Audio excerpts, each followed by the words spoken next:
ఓం శ్రీ సద్గురు చరణారవిందాభ్యాం నమః. ఓం శ్రీ గణేశ శారదా సద్గురు మంగళమూర్తిభ్యో నమః. ఓం నమో భగవతే వేదవ్యాసాయ నమః. ఓం నమః ప్రణవార్థాయ శుద్ధ జ్ఞానైకమూర్తయే నిర్మలాయ ప్రశాంతాయ దక్షిణామూర్తయే నమః. ఓం ఈశ్వరో గురురాత్మేతి మూర్తిభేద విభాగినే వ్యోమవద్వ్యాప్తదేహాయ దక్షిణామూర్తయే నమః. కాబట్టి ఓ దేవి, మలిన వృత్తులు నశించిపోయి పరిశుద్ధమైనటువంటి మనఃపక్వం కలిగిందనుకో, శ్రద్ధాభక్తులతో కూడుకొని ఉన్నటువంటి వానికి గురుగీతా తత్వము అనేటువంటిది బాగుగా బోధించాలి. అంటే ఒక భూమిలో గనక రాళ్ళు, కంపలు, మెట్ట పల్లాలు లేక శుద్ధం చేసేసారనుకో, అందులో విత్తినటువంటి విత్తనం సఫలమే అవుతుంది కదా. అలాగే వేదాంత జ్ఞాన బీజము వీతరాగ హృదయ క్షేత్రమందు మాత్రమే ప్రయోజనవంతమే అవుతూ ఉన్నది. అటువంటి వారికి బోధించినందువలన జ్ఞానము అనేటువంటిది అభివృద్ధి అవుతుంది. కాబట్టి అంతకంటే కూడా సంతోషకరమైన ఇష్టకరమైనటువంటి కార్యము మరి ఒకటి ఉన్నదా అంటే లేనే లేదు. భక్తులందరూ కూడా తాము తరించిపోతే సరిపోదు, ఇంకా కూడా అనేక మంది నిర్మలమైనటువంటి ఆత్మతత్వము కలిగినటువంటి వారికి ఈ గురుగీత తత్వాన్ని గురించి తెలియజేసినట్లయితే నేను నిత్యము కూడా సదా ఆనందముతో నిండిపోయి ఉంటాను, సదా ఆనంద నిత్యానంద భరితుడనే అవుతాను అని చెబుతూ ఇటువంటి విశాల భావంతో పరమ భక్తులందరూ కూడా ఉంటారు అని తెలియాలి. అంతేకాదు, లోకంలో అనేక రకాలైనటువంటి గీతాశాస్త్రాలు ఉన్నాయి. అవి ఉన్నప్పటికీ కూడా, అంటే అనేక రకాలైనటువంటి గీతాశాస్త్రాలు అన్నప్పుడు శివగీతని, రుద్రగీతని, భగవద్గీతని, రుభుగీతని, అష్టావక్ర గీతని, కపిల గీతని, హంసగీతని, గోపికా గీతలని, ఈ విధంగా శక్తి గీతని, అనేక గీతాశాస్త్రాలు చాలా చాలా లోకంలో అనేకంగా ఉన్నవి. అనేక మంది వారి యొక్క అనుభవాలను గురించి తెలియజేస్తూ ఆ విధంగా గీతాశాస్త్రాలను వెలువరించారు. అయితే ఇది మాత్రము, ఈ గురుగీతాశాస్త్రము అనేటువంటిది సద్యోజ్ఞానము, అంటే ఉన్న ఫలంగా జ్ఞానాన్ని ఇచ్చేస్తుంది. అలా ఇవ్వడం వలన వాటన్నింటిలో కంటే కూడా సారతమమై అయి ఉన్నది, అంటే సారవత్తరమే అయి ఉన్నది. కాబట్టి మిక్కిలి ఎక్కువగా పరిశుద్ధమైనటువంటి ఆత్మతత్వంతో కూడినటువంటి పరిశుద్ధాత్ముడై వాని యొక్క ఆత్మతత్వం ఏ విధంగా అంటే పాప పంకిలమై ఉన్నటువంటి దానిని నశింపజేసుకుంటాడు, మలినమైనటువంటి వృత్తిని వదిలివేసుకుంటాడు, అస్థిరమైనటువంటి దేహ మిథ్యా లక్షణాన్ని సత్యముగా గ్రహించేటువంటి లక్షణాన్ని వదిలివేసుకుంటాడు. ఈ విధంగా మిథ్యాభూతమైనటువంటి శరీరాన్ని మిథ్యగానే కాంచుతాడు. అటువంటి వాడు పరిశుద్ధమైన ఆత్మ కలిగి ఆ ఆత్మ కోసం ఆర్తిని చెందుతాడు. ఏ విధంగా? నేను పరిపూర్ణమైనటువంటి పరమాత్మ తత్వాన్ని గురించి తెలియాలి, తెలుసుకోవాలి అని ఎవడైతే ఆర్తి చెందినటువంటి జిజ్ఞాసునికి, ఆర్తో అర్థార్థి జిజ్ఞాసు జ్ఞానీచ అని 4 రకాలైనటువంటి మహనీయులు ఉంటారు. ఆర్తులు, అర్థార్థులు, మరి జ్ఞానులు, జిజ్ఞాసువులు. అంటే ఆర్తులు అంటే వారికి ఏదైనా సరే సమస్య, ప్రమాదం వచ్చినప్పుడు మాత్రమే ఆ బాధతో దైవాన్ని ప్రార్థించేటువంటి వారు. అర్థార్థులు కేవలం ధన సంపాదన కోసం, దేహ పోషణ కోసం, దేహం యొక్క సౌకర్యాల కోసం మరి ప్రాకులాడుతూ దైవాన్ని ప్రార్థించేటువంటిది వాడు అర్థార్థి. అంటే ఇక జిజ్ఞాసువు, వానికి కలిగినటువంటి విషయాన్ని గురించి తెలుసుకోవాలి అని ఒకటే ఆలోచన. ఏంటది? జ్ఞాన మార్గంలో అటువంటి జిజ్ఞాసతోనే ఉంటాడు. వాడికి మరిక తన దేహము కానీ, తన ఎదుట ఉన్నటువంటి దృశ్యమాన ప్రపంచం కానీ వాడికి ఏమీ పట్టదు. అటువంటి స్థితి నుండి ఉన్నటువంటి వాడు ఇటువంటి జ్ఞానాన్ని పొందినప్పుడు జ్ఞానీచ అంటే వాడు జ్ఞానియే అవుతాడు. ఆ జ్ఞాని అనేటువంటి ఇక ఆ దేహముతోనే వాని యొక్క దేహాలు అనేటువంటివి పరిసమాప్తం. అనేక జన్మ కర్మల నుండి మోసుకొని వచ్చినటువంటి వాసనలన్నీ కూడా జ్ఞానాగ్ని దగ్ధ కర్మాణం, అంటే జ్ఞానము అనేటువంటి అగ్నిలో దగ్ధము చేయగలిగినటువంటి సమర్థత కలిగినటువంటి వాడు జ్ఞానియే అవుతాడు. ఆ జ్ఞాని ఏమవుతాడు అంటే ఇంకా ఆ శరీరమే వానిది ఆఖరిది అవుతుంది. అంటే మరొక శరీరాన్ని తీసుకొచ్చుకునేటువంటి మరొక శరీరం ఎవరికి వారు తెచ్చుకుంటారా అంటే ఎవరికి వారు తెచ్చుకోరు. వారు చేసేటువంటి కార్యాలు, వారు పొందేటువంటి ఇష్టాలు, కోరికలు, వాంఛలు వాసనలుగా మారి అవి శరీరాలను ఉత్పన్నం చేస్తాయి ఆ వాసనలకు అనుగుణంగా అని చెబుతూ, అంతేకాదు అటువంటి జిజ్ఞాసను కూడా అంటే ఎవరైతే ఈ జ్ఞానము కోసం మరి అర్రులు చేస్తూ ఆర్తితో ఉంటారో అటువంటి వానికి రానే వచ్చాడు శిష్యుడు అని వెంటనే బోధించకూడదు అనే చెప్తుంది శాస్త్రం. మహనీయులు కూడా అదే చెప్తున్నారు, అదే విధంగా చేస్తూ ఉన్నారు. అంటే ఇక్కడ ఏమని చెప్తూ ఉన్నారు అంటే ఆ జిజ్ఞాసు యొక్క యోగ్యతను పరీక్షించాలి. ఏ విధంగా వీడు వాని యొక్క కుటుంబ పరంగా వచ్చినటువంటి ఏదో ప్రమాదవశాత్తు ఇటువంటి జ్ఞానస్థితిని అడుగుతూ ఉన్నాడా, వానికి లేదా ఈ యొక్క వాసనా ప్రాబల్యం అనేటువంటిది లోక సంబంధమైన దృశ్య సంబంధమైన వాసనా ప్రాబల్యం అనేటువంటిది తగ్గిపోయిందా, లేకపోతే వాడు నిజంగా జ్ఞానాన్ని ఆశ్రయించాడా, వాడు పరమాత్మ తత్వాన్ని పొందాలనుకుంటున్నాడా, లేదా లోక సంబంధమైన సమస్యలను పడలేక తాత్కాలికమైనటువంటి విరక్తితోటి వచ్చి జ్ఞానాన్ని కోరుతూ ఉన్నాడా అనేటువంటి విషయాన్ని గురించి వానికి ఈ జ్ఞానాన్ని పొంది దాని ప్రకారం పయనించేటువంటి యోగ్యత వానికి ఉన్నదా లేదా అనేటువంటి పరీక్షను చేసిన తర్వాతే వానికి అటువంటి జ్ఞానభిక్ష అనేటువంటిది ఇవ్వాలి. అంటే అలా కనుక కాకపోతే అటువంటి యోగ్యత అర్హత లేనటువంటి వాడు వచ్చినప్పుడు ఎవరైనా సరే అపాత్రుడే అవుతాడు. అటువంటి అర్హత లేనటువంటి వాడికి, పాత్రత లేనటువంటి వానికి, బోధింపబడినటువంటి జ్ఞానాన్ని అభివృద్ధి చేసుకునేటువంటి సమర్థత లేనటువంటి వానికి ఇచ్చినా కూడా ఆ విద్య అనేటువంటిది వాని యందు ఏమాత్రము ప్రకాశించదు. అంటే వాని యందు ఏమాత్రము వాడికి ఉపయోగపడదు, వాడు దానిని వర్ధమానం చేసుకోలేడు. ఎందుకు అంటే వాని యొక్క కోరిక అనేటువంటిది అది పరమాత్మతత్వాన్ని పొందాలి అనే కోరిక కాదు.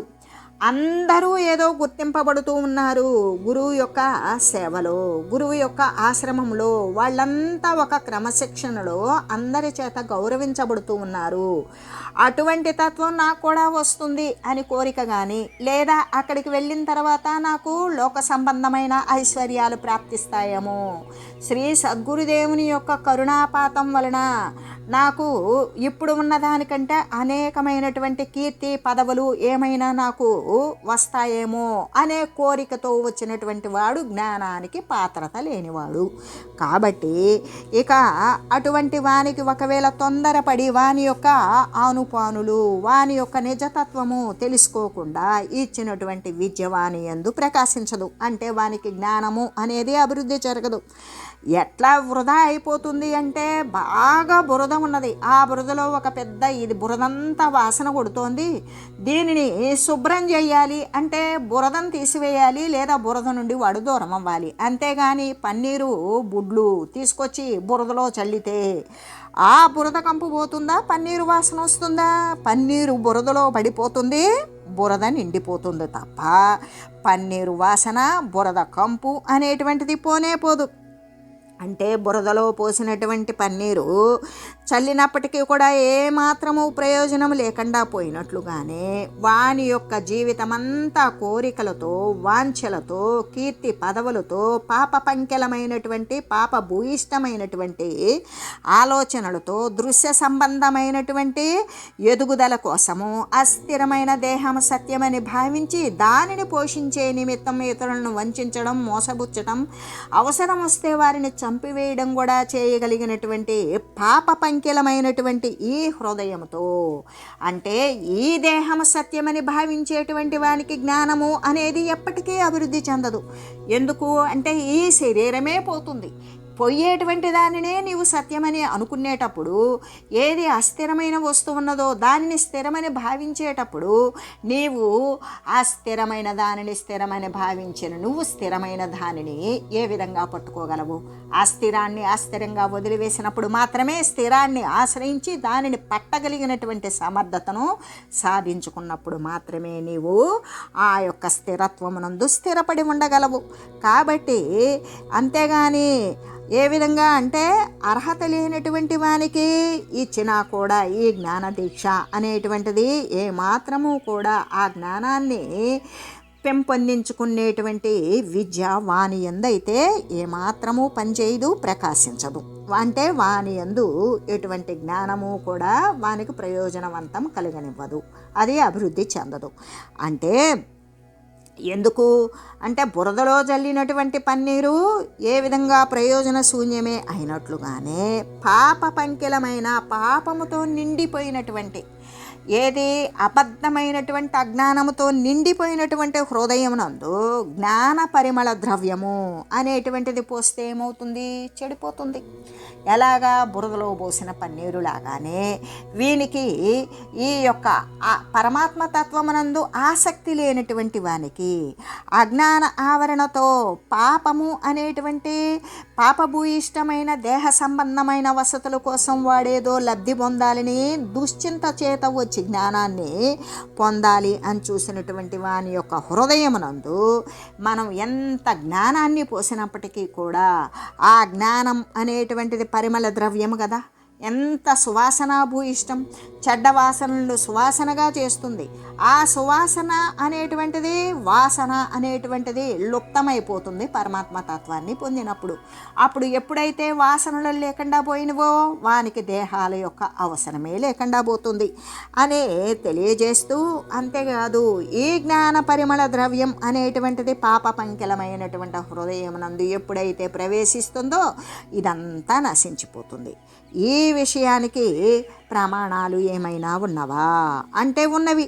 అవి ఎలాగంటే అశిష్టాయ విరక్తాయ యత్కించాదుపదిశ్యతే తత్ప్రయత్య పవిత్రత్వం గోక్షీరం స్వధృతావివ. అంటే పరిశుద్ధమైనటువంటి మంత్రం అయినప్పటికీ కూడా అది పరిశుద్ధమైనదే. మంత్రం అనేటువంటిది ఎందుకు? ప్రతి ఒక్కరం కూడా మననం త్రాయతే ఇది మంత్ర. ఏ మంత్రాన్ని మనం శుద్ధిగా, శుచిగా, అకుంఠితంగా, దక్షతతో కూడినటువంటి దీక్షతో కూడి మనం ఆ మంత్రాన్ని పఠిస్తామో ఈ మాంసపిండము మంత్రపిండంగా మారిపోతుంది.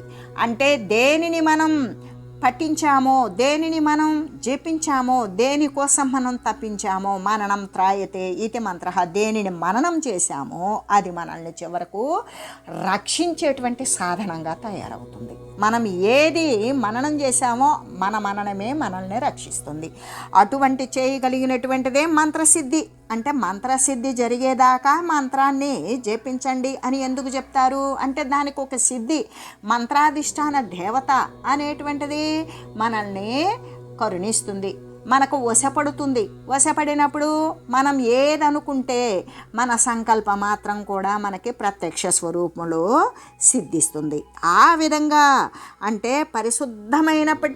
అయినటువంటి మంత్రమే అయినప్పటికీ కూడా పాత్రత లేనటువంటి వానికి, అంటే దానిని పట్టి ఉంచగలిగినటువంటి యోగ్యత లేనటువంటి పాపముతో పాప పంకిలమైనటువంటి హృదయమునందు గనక ఆ విధంగా వేసినట్లయితే ఆ మంత్రము అది పవిత్రమైన మంత్రమే అయినప్పటికీ కూడా శుచి కానీ ఆచారం కానీ లేనటువంటి వారికి అది గనక ఉపదేశిస్తే, శుచి అంటే మానసికమైనటువంటి శుచి, అటువంటి బాహ్యాభ్యంతరమైనటువంటి శౌచము లేకపోతే, ఆచార ప్రకారం నియమానుసారం దానిని అనుష్ఠానము చేయకపోతే ఆ మంత్రము ఏ విధంగా వృధా అయిపోతుంది.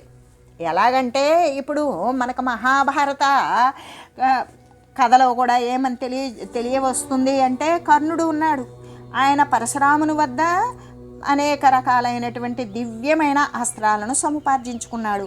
దానిని యుద్ధ సమయంలో కేవలం అర్జునుడితో యుద్ధం చేసేటప్పుడు మాత్రమే దానిని ప్రయోగించాలి. కానీ పరశురాముని ద్వారా అతను ఏమైంది అంటే, ఇతను బ్రాహ్మణుడు కాదు, ఇతను క్షత్రియుడు కూడా కాదు, ఇతను ఒక సూతకుమారుడు అని తెలిసినప్పుడు పరశురాముడు ఆయనను శపిస్తాడు. నీకు దివ్యమైన అస్త్రము, దానిని నీవు ఉపయోగించుకోవాలి అన్న సమయంలో నీకు గుర్తు రాకుండా పోతుంది. ఆ విధంగా అంటే అక్కడ ఆ మంత్రాధిష్టాన దేవత ఎప్పుడైతే తప్పిందో తన యొక్క దివ్యమైన అస్త్రము, ఎన్నో కష్ట నష్టాలకు కూడా శ్రమించి నేర్చుకున్నటువంటి దివ్యాస్త్రము తనకు ఆపన్న సమయంలో అది వ్యర్థమైపోయింది, ఉపయోగపడాల. ఎందుకు అంటే దానివల్లే అతని యొక్క మరణం కూడా తథ్యమైంది. అంటే ప్రతిదీ కూడా మంత్రానికి లోబడి ఉంటాయి.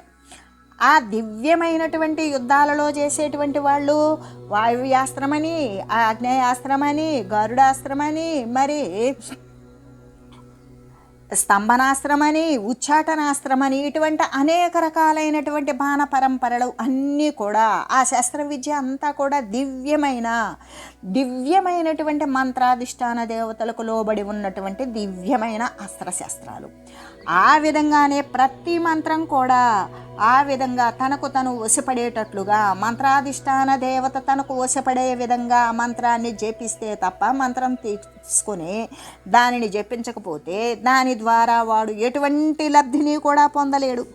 అలాగనే శౌచము లేకుండా, ఒక నియమానుసారమైనటువంటి ఒక ఆచారము లేకుండా ఉన్నటువంటి వారికి అది ఒకవేళ అటువంటి దివ్యమైన మంత్రమే అయినప్పటికీ, పరిశుద్ధమైన మంత్రమే అయినప్పటికీ కూడా ఆ మంత్రము ఎటువంటిది అంటే, పవిత్ర గోక్షీరమును కుక్క యొక్క చర్మమునందు పోసినట్లయితే ఎలా అపవిత్రమైపోతుందో అలాగే అపవిత్రతను చెంది ప్రకాశించకుండా పోతూ ఉన్నది. ఎంత గొప్ప మంత్రమే అయినప్పటికీ కూడా దానిని సాధించుకోగలిగినటువంటి శుచిత్వము ఉండాలి, దానిని ఆచరించగలిగినటువంటి నియమానుసారము కలిగిన అనుష్ఠాన సాధన కూడా ఉండాలి. అది లేకపోతే మంత్రము అనేటువంటిది సిద్ధించదు.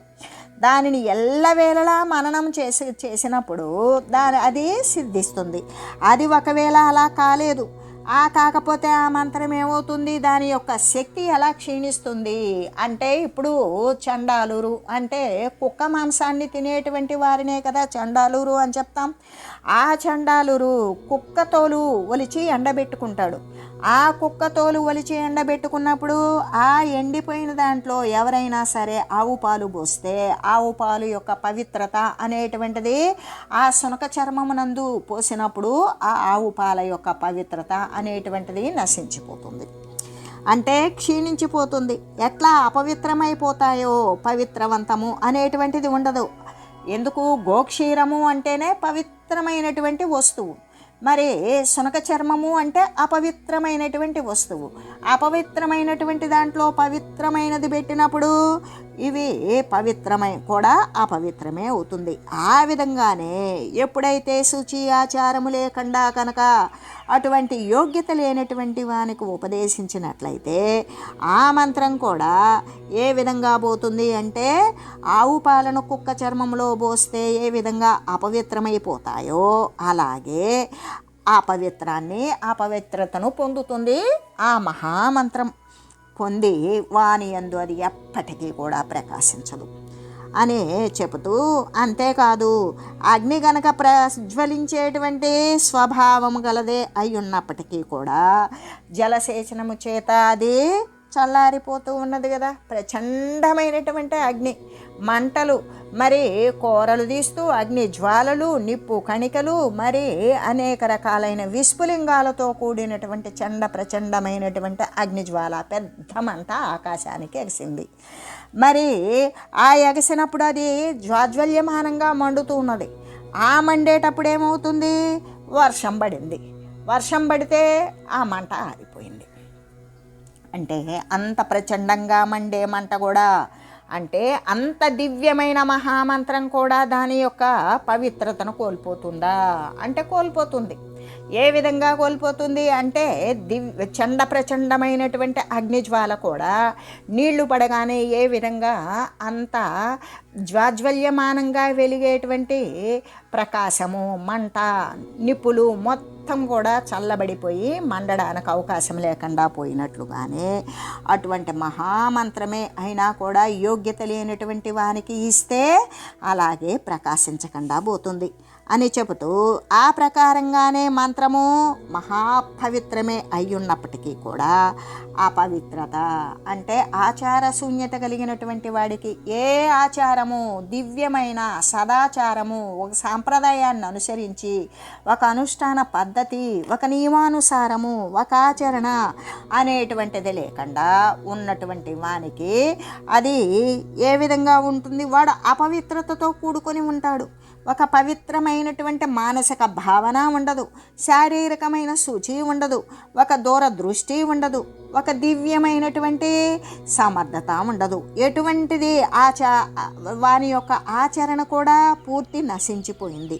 అటువంటి వానికి ఇక ఏ విధంగా అంటే నీటి యొక్క స్పర్శ చేత మరి మంట నిర్వీర్యమైనట్లుగానే ఆ యొక్క పవిత్రమైనటువంటి ఆత్మ కలిగినటువంటి వానికి, స్థిరమైన సత్యమైనటువంటి ఆత్మతత్వం కలిగినటువంటి వానికి మాత్రమే మహా మంత్రాన్ని ఉపదేశించాలి. కానీ ఎవరికి పడితే వారికి, అంటే యోగ్యత లేనటువంటి వారికి, అటువంటి పాత్రతను పొందనటువంటి వారికి ఉపదేశించినటువంటి గొప్ప మంత్రమే అయినప్పటికీ కూడా నీళ్లు పడితే మంట ఏ విధంగా మరి చల్లబడిపోతుందో, మహా అగ్ని కూడా చల్లబడిపోతుందో అలాగే ప్రకాశ శూన్యమైపోతుంది.